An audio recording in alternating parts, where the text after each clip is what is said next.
The Free Library of Philadelphia is proud to present a podcast from our author event series, recorded live at the Central Library on the Benjamin Franklin Parkway. To learn more about the Free Library, the Central Library Expansion Project, and how your contribution can help our programs and services for the community, please visit freelibrary.org. Please welcome David Foster Wallace.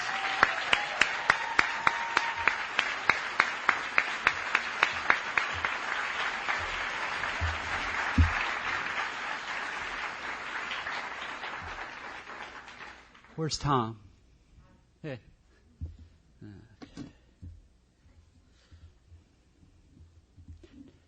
Two things. Faux pas that I regularly commit. The protocols that you're supposed to read a little bit, but also strategically look up to form a kind of intimate communion with the audience. If I do that, particularly when I'm nervous, I lose the place on the page. So I will not be looking at. But I'm very aware that you're here. Trust me. The other is that I don't know if you guys suffer from this phenomenon. When I can tell that the person on stage is nervous, I get nervous for him. It's a horrible feeling, and I will be really nervous for the first 2 or 3 minutes. But don't fret, because the minute I forget about myself and get interested in what I'm doing, it goes away. So I just wanted to let you know we'll all be fine. A lot of the stuff in this book is too long to read out loud, so I'm going to read a snippet from one of the longer pieces, and then maybe if there's time, read one short one. I wanted to tell you that this is the excerpt that I'm going to read is from a long story that's set in a 4th grade classroom in Columbus, Ohio, and the narrator is kind of a kid in the classroom, but he's also sometimes an adult, sort of looking back. And in the story, some really dramatic, maybe even lurid stuff happens in the classroom, but it's basically a story about boredom, which I'm sure is a hard sell. So more sort of the deep kind of boredom that's really a kind of despair, and for obvious reasons, I will keep that excerpt short.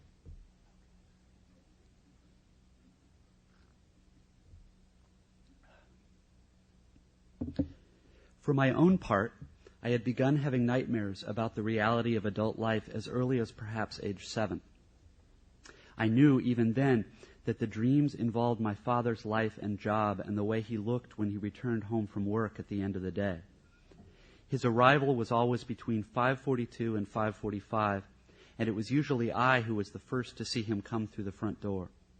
What occurred was almost choreographic in its routine. He came in already turning in order to press the door closed behind him.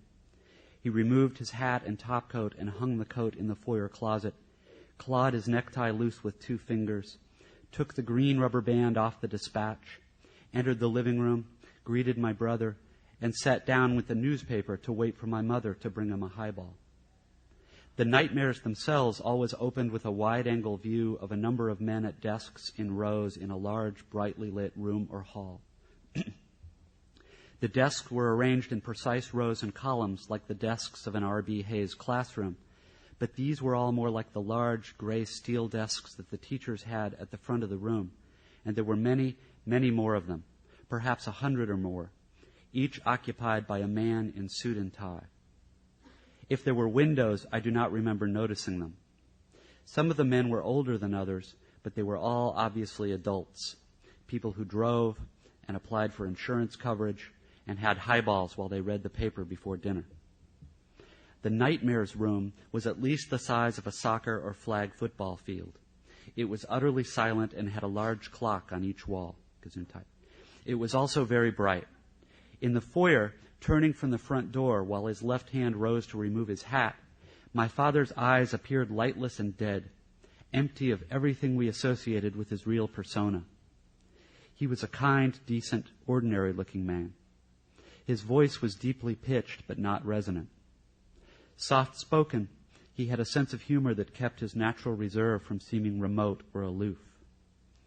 Even when my brother and I were small, we were aware that he spent more time with us and took the trouble to show us that we were important to him a good deal more than most fathers of that era did. It was many years before I had any real idea of how our mother felt about him. The foyer was directly off the living room, where the piano was, and at that time, I often read or played with my trucks outside of kicking range beneath the piano while my brother practiced his Hanons, and I was often the first to register the sound of my father's key in the front door. It took only 4 steps and a brief sock slide into the foyer to be able to see him first as he entered on a wave of outside air. I remember the foyer as dim and cold and smelling of the coat closet, the bulk of which was filled with my mother's different coats and matching gloves. The front door was heavy and difficult to open and close, as if the foyer were somehow pressurized. The door had a small, diamond-shaped window in the center, though we later moved before I was ever tall enough to see out of it. He had to put his side into the door somewhat in order to make it close all the way, and I would not see his face until he turned to remove his hat and coat, but I can recall that the angle of his shoulders as he leaned into the door had the same quality as his eyes. I could not convey this quality now, and most assuredly couldn't have then, but I know that it helped inform the nightmares. His face was not at all like this on weekends off. It is in hindsight that I believe the dreams to have been about adult life. At the time, I knew only their terror. Much of the difficulty they complained of in getting me to lie down and go to sleep at night was due to these dreams. Nor could it always have been dusk at 5:42, though that is what I recall its being, and the inrush of outside air he brought with him as cold, and scented with burnt leaves and the sad way the street smelled at twilight, when all of the houses became the same color, and all of their porch lights came on like bulwarks against something without name. His eyes, when he turned from the door, didn't scare me, but the feeling was somehow related to being scared. Often I still had a truck in my hand.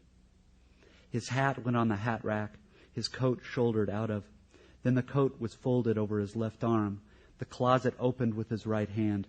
The coat transferred to that hand, while the third wooden coat hanger from the left is removed with his left hand. There was something about this routine that cast shadows deep down in parts of me I could not access on my own. I knew something of boredom by then, of course, at Hayes and Riverside, or on Sunday afternoons when there was nothing to do. The fidgety type of childhood boredom that is more like worry than despair. But I do not believe I consciously connected the way my father looked at night with the far different and deeper soul-level boredom of his job, which I knew was actuarial because in second grade everyone in Mrs. Claymore's homeroom had to give a short presentation on what our father's profession was. I knew that insurance was protection that adults applied for in case of risk, and I knew that it had numbers in it because of the documents that were visible in his briefcase when I got to pop its latches and open it for him. And my brother and I had the building that housed the insurance company's headquarters, and my father's tiny window in its face pointed out to us by our mother from the car. But the actual specifics of his job were always vague, and they remained so for many years. Looking back, I suspect that there was something of a cover your eyes and stop your ears quality to my lack of curiosity about just what my father had to do all day. I can remember certain exciting narrative tableaux based around the competitive, almost primitive connotations of the word breadwinner, which had been Mrs. Claymore's blanket term for our father's occupations.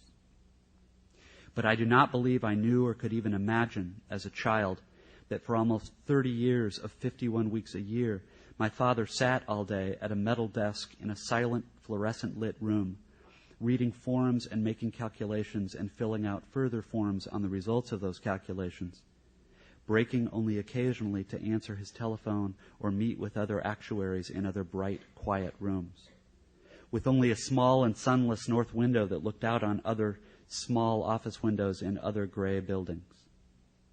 The nightmares were vivid and powerful, but they were not the kind from which you wake up crying and then have to try to explain to your mother when she comes what the dream was about so that she could reassure you that there was nothing like what you just dreamed in the real world. I knew that he liked to have music or a lively radio program on and audible all of the time at home, or to hear my brother practicing while he read the dispatch before dinner. But I am certain I did not then connect this with the overwhelming silence he sat in all day. I did not know that our mother's making his lunch was one of the keystones of their marriage contract, or that in mild weather he took his lunch down in the elevator and ate it sitting on a backless stone bench that faced a small square of grass with 2 trees and an abstract public sculpture, and that on many mornings he steered by these 30 minutes outdoors the way mariners out of sight of land use stars. My father died of a coronary when I was 16, and I can acknowledge, despite the obvious shock and loss, that his passing was less hard to bear than much of what I learned about his life when he was gone. For instance, it was very important to my mother that my father's burial plot be somewhere where there were at least a few trees in view. And given the logistics of the cemetery and the details of the mortuary contract he'd prepared for them both, this caused a great deal of trouble and expense at a difficult time, which neither my brother nor I saw the point of until years later when we learned about his weekdays in the bench where he liked to eat his lunch. At Miranda's suggestion, I made a point one spring of visiting the site where his little square of grass and trees had been. The area had been refashioned into one of the small and largely unutilized downtown parks that were characteristic of the New Columbus renewal programs of the early 80s, in which there were no longer grass or beech trees, but a small, modern children's play area with wood chips instead of sand and a jungle gym made entirely of recycled tires. There is also a swing set whose 2 empty swings moved back and forth at different rates in the wind the whole time I sat there. For a time in my early adulthood, I had periods of imagining my father sitting on the bench year after year, chewing, and looking at that carved-out square of something green, always knowing exactly how much time was left for lunch without taking his watch out. Sadder still was trying to imagine what he thought about as he sat there, imagining him perhaps thinking about us, our faces when he got home, or the way we smelled at night after baths when he came in to kiss us on the top of the head. But the truth is that I have no idea what he thought about, what his internal life might have been like, and that were he alive, I still would not know. Or trying, which Miranda feels was saddest of all, to imagine what words he might have used to describe his job and the square and 2 trees to my mother. I knew my father well enough to know it could not have been direct. I am certain he never sat down or lay beside her and spoke as such about lunch on the bench and the twin sickly trees that in the fall drew swarms of migrating starlings, appearing en masse more like bees than birds as they swarmed in and weighed down the elms or buckeyes' limbs and filled the mind with sound before rising again in a great mass to spread and contract like a great flexing hand against the downtown sky. Trying thus to imagine remarks and attitudes and tiny half-anecdotes that over time conveyed enough to her that she would go through hell and back to have his gravesite moved to the premium areas, nearer the front gate and its little stand of blue pines. It was not quite a nightmare proper, but neither was it a daydream or fancy. It came when I had been in bed for a time and was beginning to fall asleep, but only part way there. The part of the feather fall into sleep in which whatever lines of thought you've been pursuing begin now to become surreal around the edges. And then at some point the thoughts themselves are replaced by images and concrete pictures and scenes. You move gradually from merely thinking about something to experiencing it as really there, unfolding, a story or world you are part of. Although at the same time enough of you remains awake to be able to discern on some level that what you are experiencing does not quite make sense, that you are on some cusp or edge of true dreaming.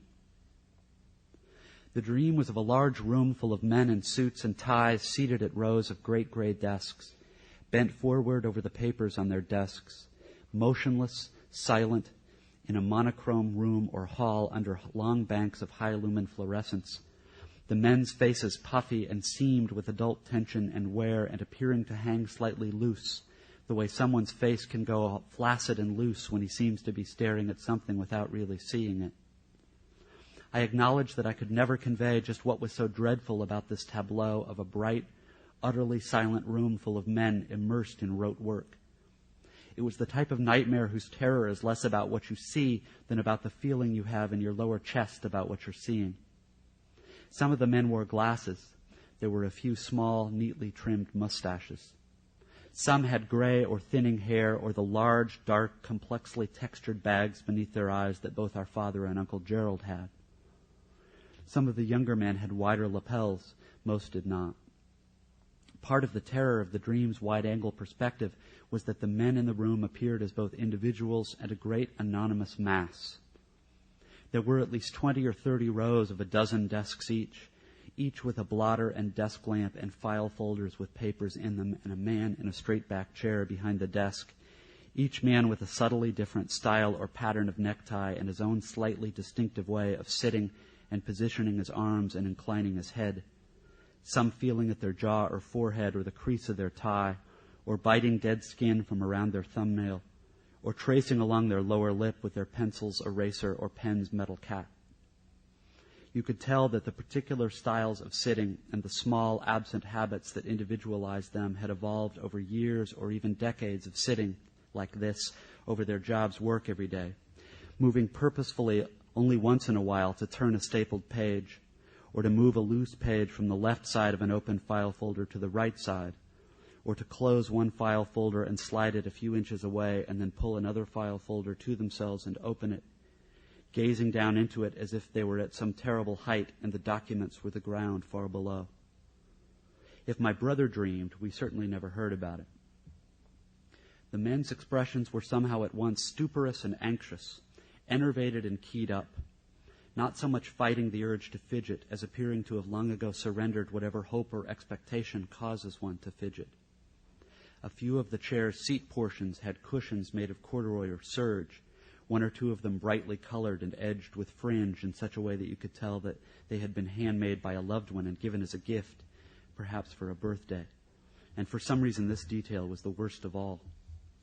The dream's bright room was death. I could feel it, but not in any way you could convey or explain to my mother if I cried out in fear and she hurried in. And the idea of ever trying to tell my father about the dream was, even later, after it had vanished as abruptly as the problem with reading, simply unthinkable.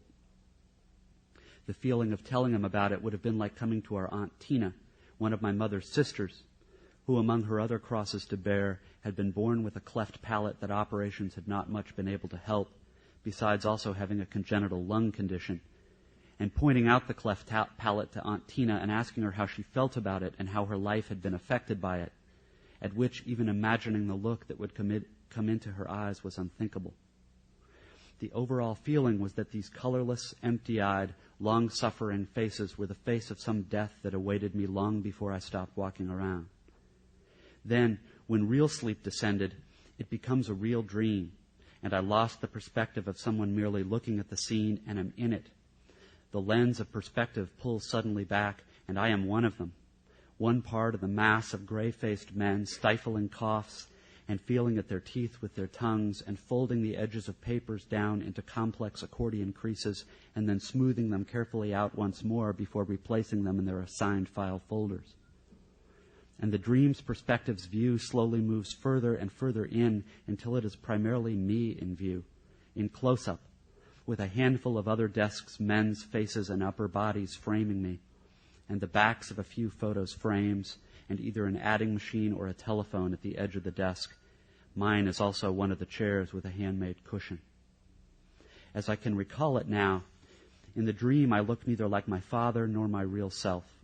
I have very little hair, and what I do have is wet-combed carefully around the sides, and a small Van Dyke or maybe goatee, and my face, which is angled downwards at the desktop in concentration, looks as if it has spent the last 20 years pressed hard against something unyielding. And at a certain point in the interval, there is no sound. In the middle of removing a paperclip or opening a desk drawer, I look up and into the lens of the dream's perspective and stare back at myself, but without any sign of recognition on my face, nor of happiness or fright or despair or appeal. The eyes are flat and opaque, and only mine in the way that a very old album's photo of you as a child in a setting you have no memory of is nevertheless you. And in the dream, as our eyes meet, it is impossible to know what the adult me is seeing or how I am reacting or if there is anything in there at all.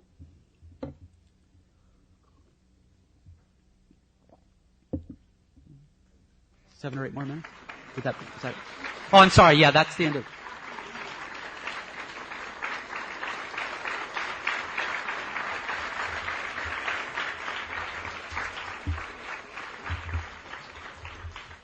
So maybe since only one person is leaving, I will read one other one that's only... Sorry, that's cruel. That's only 2.5 pages long. a really, really funny story. It's called Incarnations of Burned Children.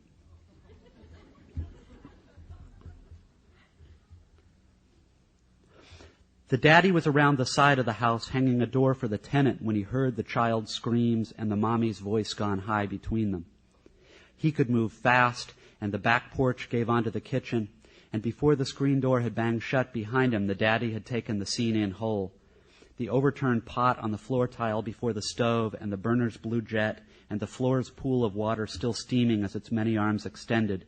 The toddler in his baggy diaper standing rigid with steam coming off his hair and his chest and shoulders scarlet, and his eyes rolled up and mouth open very wide and seeming somehow separate from the sounds that issued. The mommy down on one knee with the dish rag dabbing pointlessly at him and matching the screams with cries of her own. Hysterical, so she was almost frozen. Her one knee and the bare little soft feet were still in the steaming pool, and the daddy's first act was to take the child under his arms and lift him away from it and take him to the sink, where he threw out plates and struck the tap to let cold well water run over the boy's feet while with his cupped hand he gathered and poured or flung more cold water over the head and shoulders and chest, wanting first to see the steam stop coming off him. The mommy over his shoulder invoking God until he sent her for towels and gauze if they had it. The daddy moving quickly and well, and his man's mind empty of everything but purpose, not yet aware of how smoothly he moved or that he'd ceased to hear the high screams because to hear them would freeze him and make impossible what had to be done to help his child, whose screams were regular as breath and went on so long they'd become already a thing in the kitchen, something else to move quickly around. The tenant's side's door outside hung half off its top hinge and moved slightly in the wind, and a bird in the oak across the driveway appeared to observe the door with a cocked head as the cries still came from inside.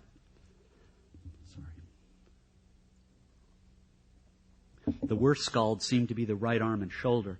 The chest and stomach's red was fading to pink under the cold water, and his feet's soft soles weren't blistered that the daddy could see. But the toddler still made little fists and screamed, except maybe now merely on reflex from fear. The daddy would know he thought it possible later. Small-faced, distended, and thready veins standing out at the temples, and the daddy kept saying he was here, he was here. Adrenaline ebbing, and an anger at the mommy for allowing this thing to happen, just starting to gather in wisps at his mind's extreme rear, still hours from expression. When the mommy returned, he wasn't sure whether to wrap the child in a towel or not, but he wet the towel down and did, swaddled him tight and lifted his baby out of the sink and set him on the kitchen table's edge to soothe him while the mommy tried to check the feet's soles with one hand waving around in the area of her mouth and uttering objectless words while the daddy bent in and was face to face with the child on the table's checked edge, repeating the fact that he was here and trying to calm the toddler's cries, but still the child breathlessly screamed. A high, pure, shining sound that could stop his heart, and his bitty lips and gums now tinged with the light blue of a low flame, the daddy thought, screaming as if almost still under the tilted pot in pain. A minute, two like this that seemed much longer, with the mommy at the daddy's side talking sing-song at the child's face, and the lark on the limb with its head to the side, and the hinge going white in a line from the weight of the canted door, until the first seen wisp of steam came lazy from under the wrapped towel's hem, and the parents' eyes met and widened.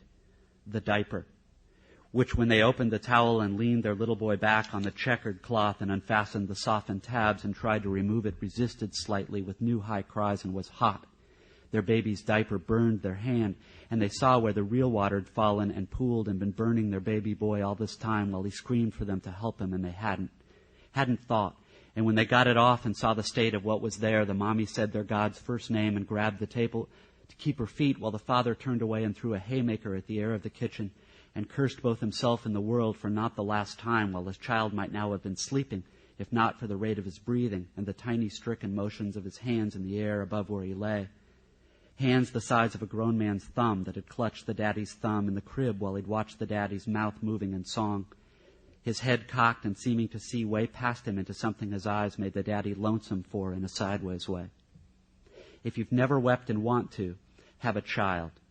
Break your heart inside and something will a child is the twangy song the daddy hears again as if the radio's lady was almost there with him looking down at what they'd done.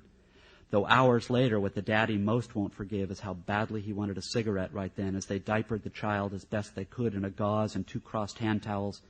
And the daddy lifted him like a newborn with his skull in one palm and ran him out to the hot truck and burned custom rubber all the way to town in the clinic's ER, with the tenant's door hanging open like that all day until the hinge gave, but by then it was too late. When it wouldn't stop and they couldn't make it, the child had learned to leave himself and watch the whole rest unfold from a point overhead. And whatever was lost never thenceforth mattered.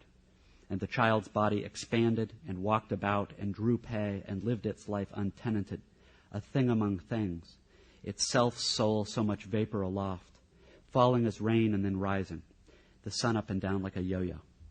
That's all I'm going to read, so thanks a lot for coming.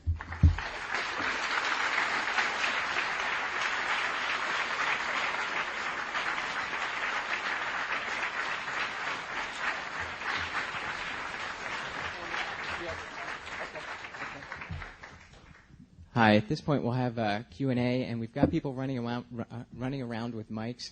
If you would please raise your hand, I'll point you out. They'll get a mic to you, and please wait for them. Gentleman in front right here.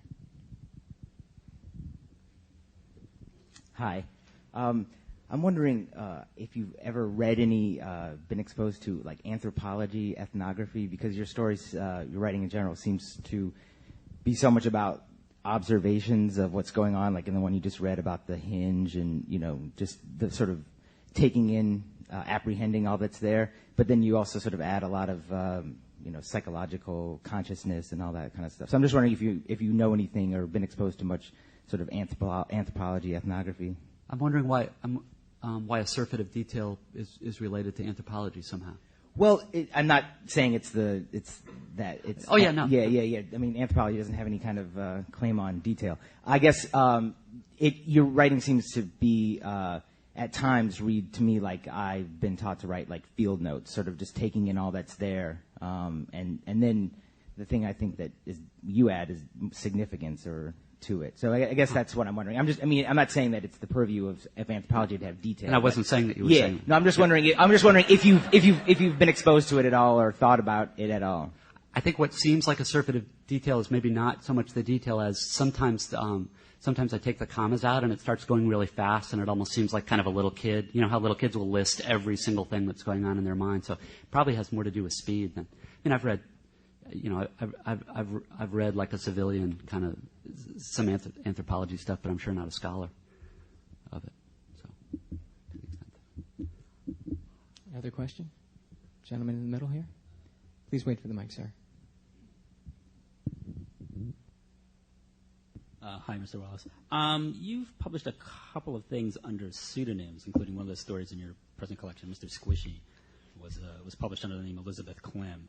And yet you write, and I mean this fully as a compliment, you write in such a distinctive style that the reaction people seem to get was not, who is this new writer, but why is David Foster Wallace writing under this transparent pseudonym? So, and I don't mean at all to put you on the spot, but I'm curious why you've chosen to do that.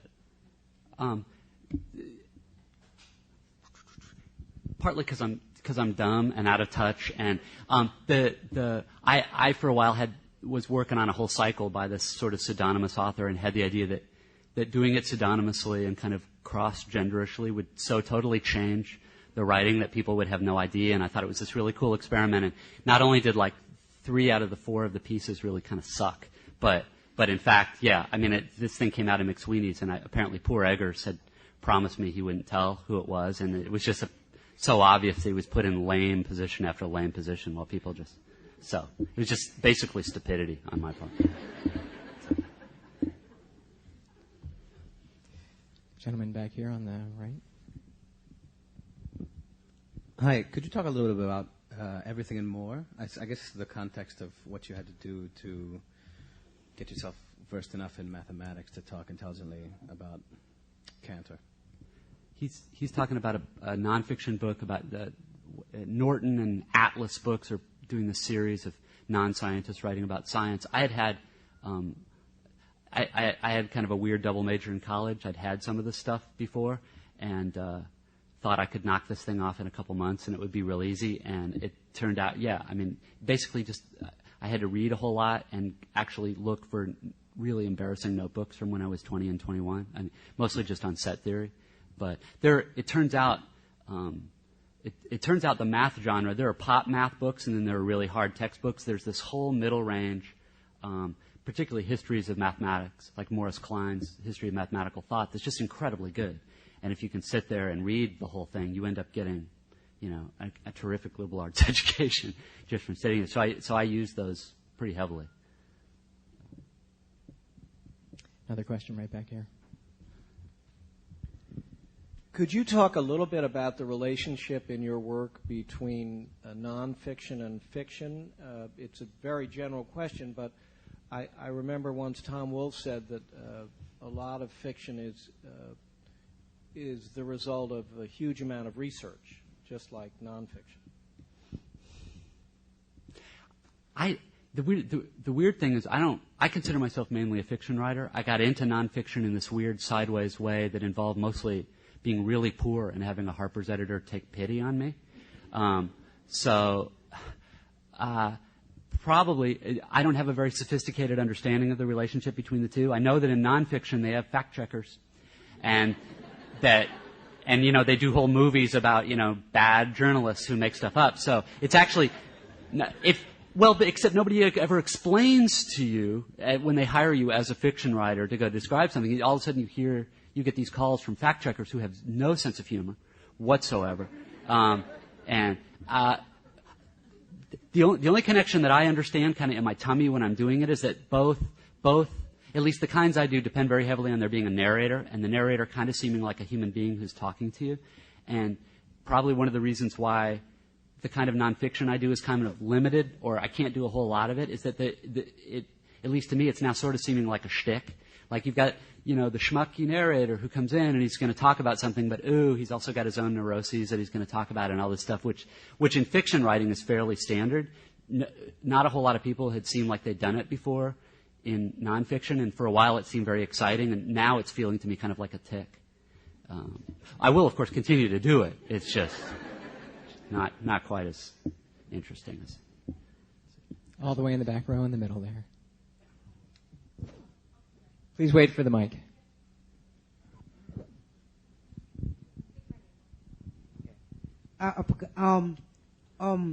Some of the you ever heard of some of the stuff you was talking about, reading on the book? What's your name, Mr. David, right? Mr. David what? Foley? Well, I don't. This is my first time, over here, down here. But talk a little slower, okay? This is my first time over here. I have a friend of mine. She reads pretty good, right? But I forgot her name, and she's like Irish, Sweden, something like that. And she told me about William Shakespeare, and I looked up, and I went to the library right up on the other side of South Philly, and it was in Star Wars, William Shakespeare in Star Wars. It was a Star Wars book, but it had all William Shakespeare's writing. Wait a minute, a book about Star Wars, but it was like Shakespeare. No, I'm just trying to understand. It's like the outcome of the second book. That second book you just read, I don't know the name of it. I never looked. But I'm just saying. Do you have a specific question, sir? Yeah, I like the first book, sir. I don't know what's the name of the first book. The name of the first book you read. The name of the first book you read. The name of the first story is "The Soul Is Not a Smithy." Yes, sir, it's not a Smithy. That's a nicer book. Hey, what's the second book, sir? I have another question. Second one's title is "Incarnations of Burned Children." Sorry, I didn't make the titles real clear. Thank you. Is there another question? We've got somebody down in front here.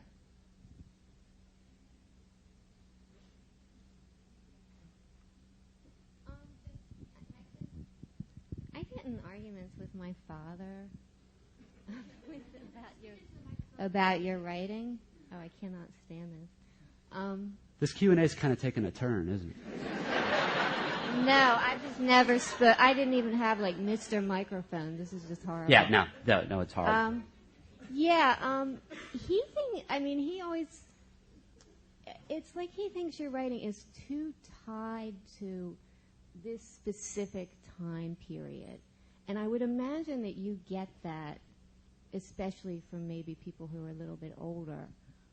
I mean, I think my feeling is that, he doesn't really. I mean, I think I have a different vision of the future than he does. Have people asked you about that, or? I mean, just as far as the pop culture references. No, it's a good question. Some of this has to do with. I remember thinking a lot about. I went briefly to grad school for writing, like in the middle '80s, and the profs were maybe late 40s, and we're all in our early 20s. And I remember a few of us getting in kind of big arguments with them in class because their belief was that any pop cultural reference was kind of eo ipso vapid, silly, dated the story, rendered it part of low culture rather than the high culture whose whole purpose was to redeem us from the crap. It was a really important fight for me because both sides were really earnest and it was in good faith. We really were reading completely differently. The older professors were reading references to, say, brands of snack or what was on somebody's T-shirt as little affected ticks by which we were trying to somehow, I don't know, wink and nudge at other people our age. And at least in my own case, I know that particularly when I was young, I was doing it partly because that was the world I knew. The same way the Romantics wrote about, babbling brooks and floating clouds. And there was this way, it was a very, there was a very interesting argument because it so quickly got down to bedrock that both people saw the world so very, very differently and read so very, very differently. I know that I get a fair number of questions like that, particularly in the mail, some of which are nice and some of which aren't so nice. There tend to be more aesthetic questions about what should the relationship between literary fiction and pop culture be.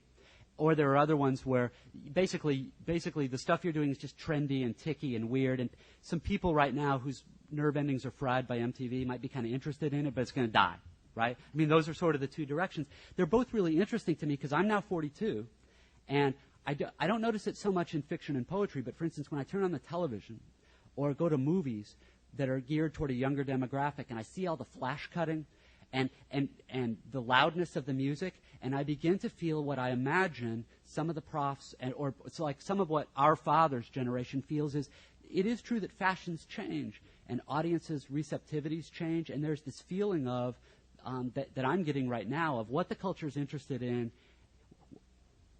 where its attention wants to go is kind of passing me by. And it's clear that there's two responses. I can be sad and depressed and feel sorry for myself, which is pretty easy for me. Or I can rail against, by God, in my day, fiction, art was engaged in this sort of way and required, and look at the way the world's going to hell in a handbasket, which of course is exactly what, my father's generation was saying. So my guess, and I'm sorry about the lengthiness of the argument, is that this is a very cool argument, one that you may very well be having with your children, and that will be weird. Another question in the front row here. What current authors are you now reading, and if you would evaluate them? Ooh. A lot of the stuff that I read doesn't necessarily have much to do with the stuff that I like. My holy trinity of American writers is Cynthia Ozick, Cormac McCarthy, and Don DeLillo, who are all extremely different, but all seem to me to be pretty much the best fiction minds at work in America today. In order to talk about them up here, I'd have to resort to blurb speak, which is boring. But those are kind of my big three. Dennis Johnson coming up very, very hard as fourth. Gentleman right there in the red stripes, right? I have two questions. Can you hear me? Yeah. One, what are you doing now, writing-wise? And also, how has the transition been from living in Illinois to living in Los Angeles?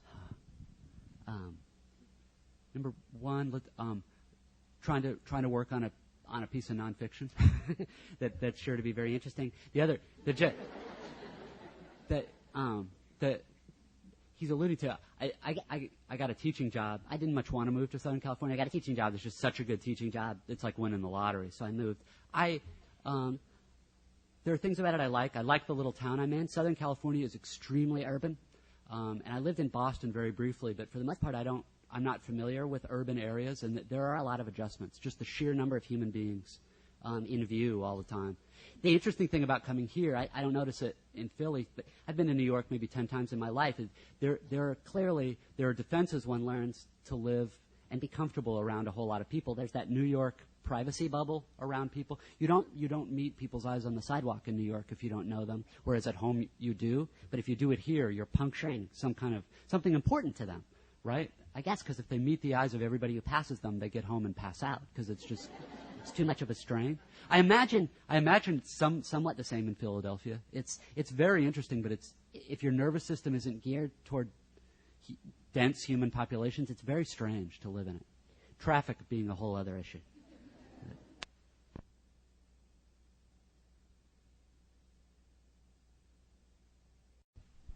I just wanted to ask, why did Infinite Jest end the way it did? Footnote. No, I'm just kidding. I won't.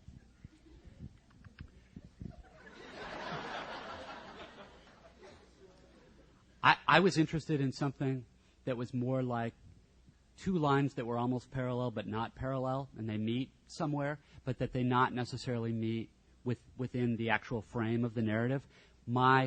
The thing went through a number of different incarnations. My hope was that a close, attentive reading would give one a reasonably good idea of how various plots were going to resolve. That's the least weird thing that I could say, probably. Let's see. All the way in the back on this side. Gentleman with his hand up. Hi. It's another Infinite Jest question. I was just wondering, why couldn't Hal communicate at the beginning? Was it the moss, or? That's it. No, it's weird. To some extent, I'm not sure how many people are interested in this question or the answer. Here's a diplomatic answer. There are between 3 and 5 possible explanations for that. If the book's set up right, any one of which is not implausible and not wholly uninteresting. Why don't we end it without ending it right there? Please join us upstairs for the book signing, and please thank David Foster Wallace. Thank you for coming. Very much. And I'll follow you out. I'll see if there's another announcement. Also, just to let you know, before you head out, at Big Jar Books tonight, there's going to be an after party. Big Jar is at 2nd Street, the exact address? 55 North 2nd Street. There will be beverages. Thank you. Thank you for listening to a podcast from the Free Library's Author Event Series. If you live in Philadelphia or are planning a visit and would like to attend an author event, information is available at freelibrary.org.